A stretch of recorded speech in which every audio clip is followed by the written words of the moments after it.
We've entered the age of bespoke democracy. We no longer rely on political parties and representative democracy.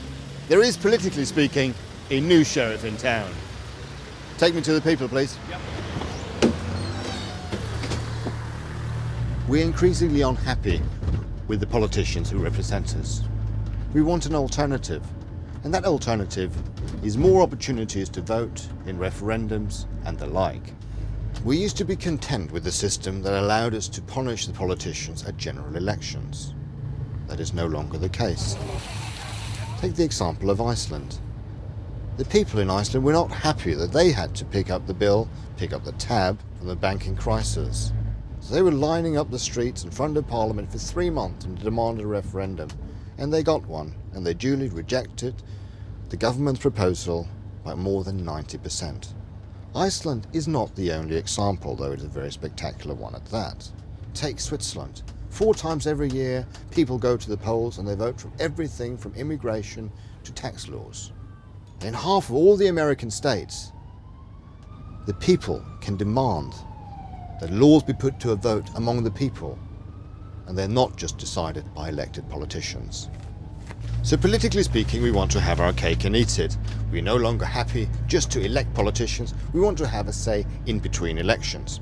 In a study by Sciences Po, the leading political science institution in Paris, they have found that more than 70% of the voters in developed democracies want to have more referendums, more say, more direct democracy, more bespoke democracy. But of course, merely demanding all these referendums is not enough. There has to be institutions that allow people to actually vote on the issues. And increasingly that's the case. When he was elected, the French President Nicolas Sarkozy introduced a change in the French constitution that allows people to propose laws if they can gather a certain number of signatures. That mechanism has also been introduced in the Lisbon Treaty at the European level. If 1 million European citizens can gather signatures and present them to the European Commission, the European Commission has to legislate to that effect. It is a revolutionary change and something that will probably change the way we think of politics for decades, if not centuries, to come. The Queen has kindly agreed to the dissolution of Parliament. In the United Kingdom, the Conservative Party also wants to have a piece of the political action. David Cameron, the Conservative leader, has proposed, as part of his election pledge, to emulate the system that they have in France, the system they have in Switzerland, and allow the people of Britain to propose legislation and not just have it proposed by elected politicians.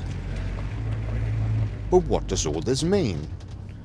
Does it not lead to more populism? Does it not lead to more distrust in politicians if the elected representatives can, at every turn, be undercut by their voters?